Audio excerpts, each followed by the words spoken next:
জয় Hind. RPF এর তরফ থেকে প্রায় 7,000 ভ্যাকান্সির এক্সপেক্টেড খবর আমরা জানতে পারলাম এবং তোমাদেরকে জানানোর চেষ্টা করছি। Massive massive requirement for 7,000 RPF post. সম্ভবত আমরা জানবো যে কোন কোন পদের জন্য কোন ক্যাটাগরি, মাধ্যমিক, উচ্চ মাধ্যমিক, গ্র্যাজুয়েশন কারা আবেদন করতে পারবে, কোন কোন সাবজেক্ট পড়তে হয়, কি কি পড়তে হবে সেটা আমরা আলোচনা করব। তার আগে আমরা বলে নিই, যারা মনে করছো আবাসিক কোচিং সেন্টার আমরা খোঁজ করছি, তারা নলহাটি ফাস্ট্যাগ ডিফেন্স একাডেমির সঙ্গে যোগাযোগ করতে পারো।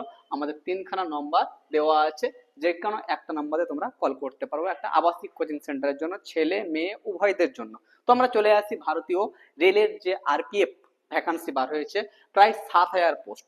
এটি রেলওয়ে প্রোটেকশন ফোর্স আরপিএফ, প্রায় 7,000। এটা আমরা দেখি যে অর্গানাইজ করছে রেলওয়ে প্রোটেকশন ফোর্স, ডিপ্লোয়মেন্ট হচ্ছে রেলওয়ে মিনিস্ট্রি অফ ইন্ডিয়ান।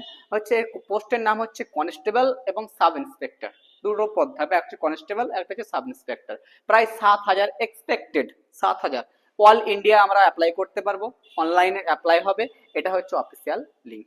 কখন থেকে এবার দেখো, এক্সপেক্টেড যখন বললাম, ডেট হচ্ছে নোটিফিকেশন প্রায় জুলাই আগস্টের মধ্যে নোটিফিকেশন চলে আসবে। প্রায় অনলাইন অ্যাপ্লিকেশন আগস্টের মধ্যে শুরু হওয়ার সম্ভাবনা থাকতে পারে এবং লাস্ট আপডেট মানে লাস্ট ফর্ম ফিল আপ করতে পারবে সেপ্টেম্বর মাস পর্যন্ত। এবং এক্সপেক্টেড এক্সাম ডেট হচ্ছে অক্টোবর থেকে নভেম্বর পর্যন্ত, এবং বা অ্যাডমিট কার্ড তারও আগে পেছু কিছুদিন হতে পারে, এটা একটা সম্ভব। তো আমরা দেখি যে আমরা হচ্ছে প্রায় কনস্টেবল পদ হচ্ছে জন্য ফর্ম ফিল আপ করতে পারবে প্রায় 6,000, আর সাব ইন্সপেক্টরের জন্য হচ্ছে প্রায় 1,000। এবার দেখো এখানটায় কি বলছে, কনস্টেবল পদের জন্য কনস্টেবল 10 পাস ফর্ম রিকোয়ারমেন্ট, যে কোনো বোর্ড থেকে, পুরো ইন্ডিয়া, ওয়েস্ট বেঙ্গল যে কোনো বোর্ড থেকে 10 পাস করলে তুমি কনস্টেবলের জন্য অ্যাপ্লাই করতে পারো। এবং যারা গ্র্যাজুয়েশন করেছো, যে কোনো সাবজেক্টে অনার্স হোক আর পাস কোর্স হোক, তাদের জন্য হচ্ছে কিন্তু সাব ইন্সপেক্টরের জন্য অ্যাপ্লাই করতে পারবে। কিন্তু এখানটায় বলা হয়েছে এজ লিমিট হচ্ছে কনস্টেবলের জন্য 18 থেকে 25 হতে হবে এবং সাব ইন্সপেক্টরের জন্য 20 থেকে 28 বছর পর্যন্ত হতে হবে। কনস্টেবলের বয়স হচ্ছে 18 থেকে, যারা এবছর মাধ্যমিক দিয়েছো বা তার আগে বছর মাধ্যমিক দিয়েছো, তাদের বয়স কিন্তু 18 বছর হয়নি, তারা কিন্তু এই ফর্ম ফিল আপ করতে পারবে না। কিন্তু যারা গ্র্যাজুয়েশন হয়েছে তারা কিন্তু অলরেডি 21 বছর বয়স, তারা কিন্তু সাব ইন্সপেক্টরে ফর্ম ফিল আপ করতে পারো। হচ্ছে as regulation application per government rule, যেরকম গভর্নমেন্ট রুল করবে সেরকম ভাবে আসতে হবে। আমরা দেখি এবার অ্যাপ্লিকেশন তো আমরা করব। তো অ্যাপ্লিকেশন করে সিলেকশন প্রসেস দেখো, সিলেকশন প্রসেস হচ্ছে প্রথমত কম্পিউটার বেসিস হচ্ছে সিবিটি, কম্পিউটার বেস টেস্ট। এটা এখন সেন্ট্রাল গভর্নমেন্টের প্রত্যেকটা এক্সামে হয়ে গেছে। তারপর হচ্ছে physical test PT, PET physical হচ্ছে ফিজিক্যাল টেস্ট হবে। তারপর হচ্ছে ফিজিক্যাল মেনসারমেন্ট হচ্ছে ফিজিক্যাল মেডিকেল টেস্ট হবে। তারপর হচ্ছে ডকুমেন্ট ভেরিফিকেশন হবে। তারপর হচ্ছে মেডিকেল এক্সামিনেশন, পুরোপুরি কিন্তু প্রসেস কমপ্লিট হবে।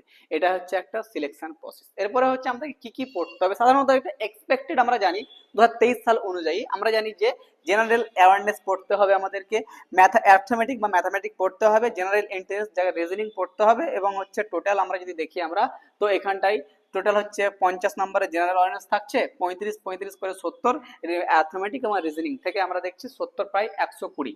আমরা 120 নম্বর আমরা ধরে চলছি আমরা, কিন্তু এর কম বেশি হতে পারে।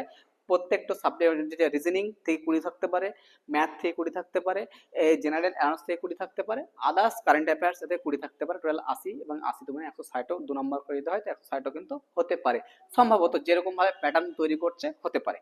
এবার দেখো সিলেবাস, দেখো একটা সিলেবাস 4টি ভাগে ভাগ আছে। একটা হচ্ছে জেনারেল অ্যাওয়ারনেস, যেমন জিকে কারেন্ট অ্যাফেয়ার্স চলে আসে, এখান থেকে চলে আসে। যে অ্যাথমেটিক হচ্ছে ম্যাথামেটিক্স, হচ্ছে জেনারেল হচ্ছে ইন্টেলিজেন্স, তারপর হচ্ছে রিজনিং। এই 4টি সিলেবাস হচ্ছে মেন। এই 4টি সিলেবাসের সার্চ করবে গুগল, ফেসবুকে, সমস্ত সাবজেক্ট চলে আসবে। এখানে দেখো বেসিকলি তোমরা হচ্ছে পে কনস্টেবল হচ্ছে 21,700 থেকে রিটায়ারমেন্টের আগে পর্যন্ত 69,100 টাকা তুমি স্যালারি পেয়ে থাকবে। আর সাব ইন্সপেক্টরের ক্ষেত্রে তুমি হয়ে থাকবে 35,400 থেকে হচ্ছে 1,12,000 পর্যন্ত যেতে পারে, as per 7 CP pay maximum merit. এখানটায় দেখো, এটি হচ্ছে হয় জয়নিং আরপিএফ, ভারতীয় রেলের, যারা রেল প্রোটেকশন সুরক্ষা করতে চাও, মনে করছো যে আমরা অপেক্ষা করছিলাম কবে আরপিএফ এর ভ্যাকান্সি বার হবে, 2023-এ তো হলো, 24-এ, 25, 26-এর পরে এত সুন্দর একটা নিউজ এক্সপেক্টেড করছি আমরা। তারপর হচ্ছে ইম্পর্টেন্ট ওয়েবসাইট দেখতে পাবে এখানটায়। আর নোট দেখো, এটা হচ্ছে সব থেকে ইম্পর্টেন্ট, হচ্ছে দিস ইজ এক্সপেক্টেড। এখানটায় এক্সপেক্টেড বা মিডিয়া হচ্ছে রিপোর্টেড, মানে আমরা যে রিপোর্ট করেছি, অফিসিয়াল এবং রিলিজ সুন, মানে কামিং সুন, খুব তাড়াতাড়ি অফিসিয়াল ভাবে জানাবে ওয়েবসাইটে। Please wait for the official maintenance, মানে এরকম নাই যে তোমরা, হ্যাঁ তোমরা পড়াশোনা শুরু করতে পারো, এই সাবজেক্ট সিলেবাস অনুযায়ী তোমরা কোচিং খুঁজতে পারো। তার জন্য তোমাকে অ্যাড্রেস দিয়ে দিলাম, এবং তোমরা পুরোপুরি কমপ্লিটভাবে তোমরা নিজেকে তৈরি রাখো। পরীক্ষার ডেট বা ফর্ম ফিল আপের আগে তোমাদের যেমন সিলেবাস কমপ্লিট হয়ে যায়। তো যারা মনে করছো হ্যাঁ ফর্ম ফিল আপের ম্যাক্সিমাম সেন্ট্রাল গভর্নমেন্টের রিকোয়ারমেন্ট 100 রুপিস হতে পারে, যত সম্ভব 100 টাকা ফর্ম ফিল আপ হতে পারে। যারা অপেক্ষা করছিল তাদের জন্য গুড নিউজ, যারা জানতে না তাদের জন্য গুড নিউজ।